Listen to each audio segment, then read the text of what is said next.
Vamos a ver thread pools. Sobre todo, vamos a ver cómo usar el thread pool executor, que no los mata, los hace más fuertes. Y ese botón no era. Ahí.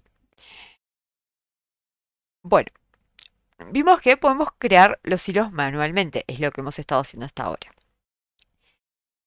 Pero gestionar los hilos de forma manual no es eficiente, ya que crear y destruir muchos hilos frecuentemente es algo muy costoso.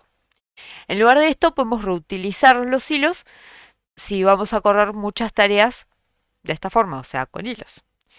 Y para eso tenemos los pools de hilos. Entonces, les hice un dibujito acá y todo, miren. ¿Qué es un thread pool? O un pool de hilos. Es un patrón que nos permite alcanzar eficazmente la concurrencia en la ejecución de un programa. F. Nos permite gestionar automáticamente un pool de hilos.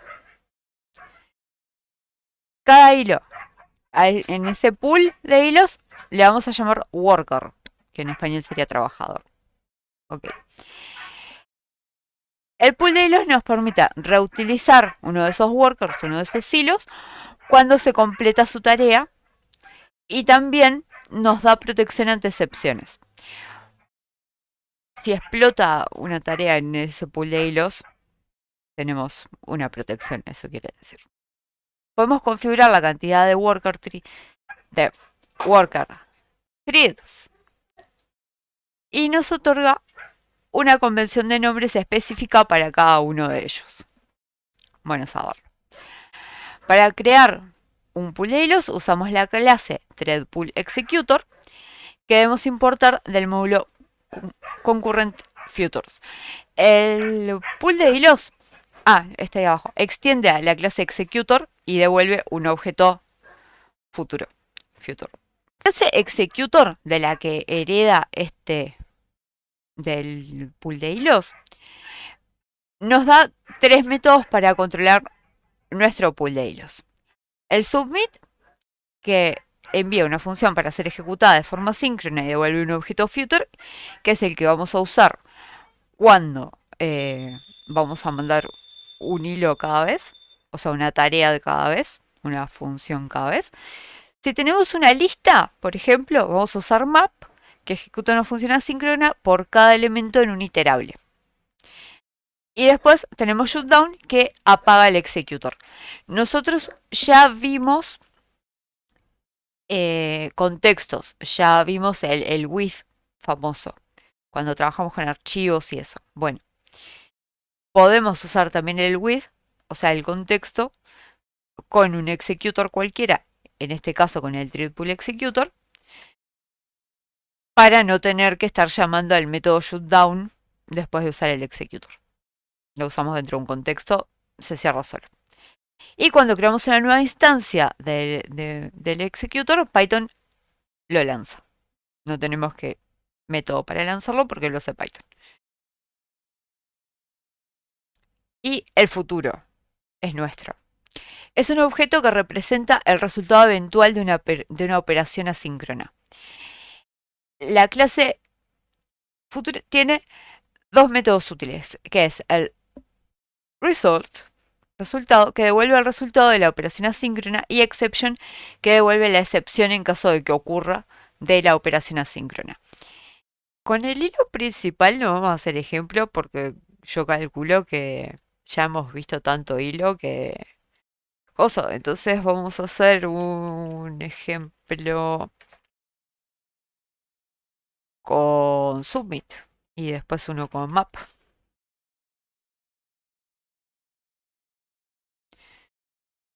Entonces, ¿importamos time? No, porque ya sabemos que con hilos va a demorar menos. Después si quieren le meten el time ustedes. Necesitamos, dijimos que para usar esto era Codeium. No me estás ayudando, Codeium. Concurrent. ¿Era concurrent o concurrent? ¿Va a servir para algo? Como ahora sí. Ahora hay que putearte para que hagas caso. Pero no quiero todo esto. A mí me importa un JSON, o sea. Nada, ya importé todo lo que tenía que importar por ahí. Era solo eso. Entonces, vamos a definir una tarea random y le vamos a dar un ID y vamos a poner 2 puntos y vamos a printear. Claro, sí tenía razón Codeium. Sí quería time, ¿no? ¿O no? No, yo puedo usar sleep sin time. O estoy muy javera últimamente y no me acuerdo. Pero sí puedo. Y vamos a devolver una string que diga eso mismo, termino la tarea ID. Entonces, vamos a usar un with. Dijimos que podemos usar un contexto para no tener que estar llamando al método shutdown, porque si no usamos contexto tenemos que usar el método shutdown. Entonces, acá, esto no está en la PPT, pero acá podemos setear con la propiedad maxWorkers la cantidad máxima de hilos que queremos que utilice nuestro pool de hilos. ¿Ah? Sépanlo, se lo voy a dejar. Igual vamos a usar 2. Y esto tiene un max worker de 5. Vamos a ponerle 2, pero van a ser 2 iguales, o sea que va a ser lo mismo. Entonces, el resultado. Esto no, porque map vamos a usar después Codeium. Ahora vamos a usar submit, exactamente. Pero lo que vamos a hacer es mi futuro 1 va a ser igual a la tarea con el ID 1 y el futuro 2 va a ser igual a la tarea 2 y después quiero que imprimas el resultado de la tarea 1 y la tarea 2. Y listo. Entonces, vamos a tener la tarea 1, la tarea 2, la estamos usando dentro del contexto del executor, le pasamos ID 1 y ID 2 y nos va a decir empieza la tarea 1 y lo que va a devolver es termina la tarea 1. Lo mismo para la 2, vamos a ejecutar.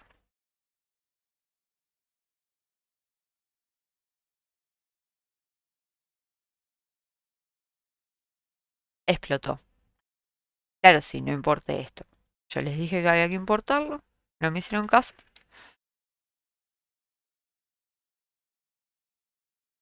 Sleep. Ahí está, ahora sí. Y ahí tienen, empieza la tarea 1, empieza la tarea 2. Tiene ese segundo. Vamos a ponerle 2 segundos para que se note un poco más. Y empiezan las tareas y terminan las tareas. Al mismo tiempo. O sea, como ejecutar en hilos, la diferencia era lo que decíamos hoy. Si yo acá estoy pasando 2 tareas con un max worker de 2.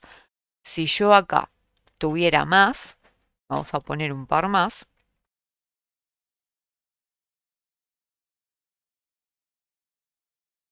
Vamos a poner 5 para que se note bien. Ahí va.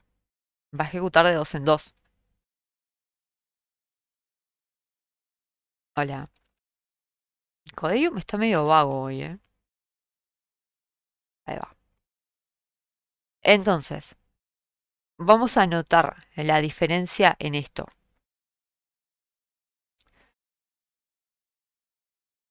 Tenemos 2 segundos y empieza la tarea 1, empieza la tarea 2. Empieza la tarea 3, empieza la tarea 4. Termina la tarea 1 acá y empieza la 3. A ver, se quedó feo la salida en la terminal, pero bueno. Empieza la tarea 1 y la 2. Termina la tarea 1 y empieza la tarea 3. Y esto en la tarea, para la tarea 3, lo que hace es usar el mismo hilo que estaba usando en la tarea 1. Acá empieza la 4, termina la 2. Cuando termina la 2, esta 4 usa el mismo hilo que estaba usando la 2. Y así, con la 5 usa el hilo que estaba usando la 3. Entonces, en lugar de estar creando nuevos hilos, matando hilos, creando hilo, matando hilo, creando hilo, matando hilo, usa el mismo hilo, el mismo worker para distintas tareas. Ahora, vamos a hacer un ejemplo con mapa.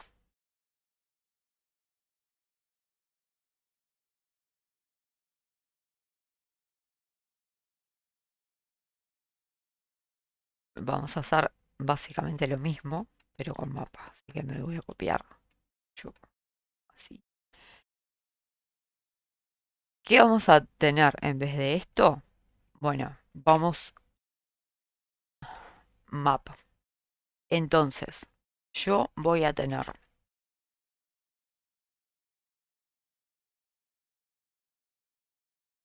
una lista que en realidad la voy a definir acá mismo. Voy a tener que mis resultados, o mis futuros, o como quieran, va a ser igual a executor.map tarea, y acá sí podemos usar un range del 1 al 6, por ejemplo, que es lo mismo que teníamos antes, son 5 tareas. Porque acuérdense que el range no cubre el último número, o sea que va a ser la 1, la 2, la 3, la 4 y la 5. Con esto tengo lo mismo. Y después, en vez de hacer lo mismo que había hecho antes, puedo ponerle que por cada resultado un result se imprima el resultado. Voy a tener lo mismo que antes, pero con un iterable. Empieza las dos primeras tareas, termina la 1, empieza la 3 en el mismo hilo, termina la 2, empieza la 4 en el mismo hilo, termina la 3, empieza la 5 en el mismo hilo y termina la 4 y la 5. Y eso es todo. ¿Saben lo que estaría bueno hacer de ejercicio? Y capaz que después se lo hago porque no me voy a poner ahora a mirar, a buscar imágenes, pero que estaría bueno para practicar esto, es hacerse una lista de URLs, por ejemplo, y descargar imágenes. Por ejemplo, hacer una lista de 10 imágenes para descargar y usando, no sé, 3 o 4 workers, descargar esas imágenes. Y está bueno porque van a tener que buscar cómo descargar imágenes y usar URL y todo eso. Si quieren, háganlo, inténtenlo. Si no, yo lo subo al repo. Y eso, listo.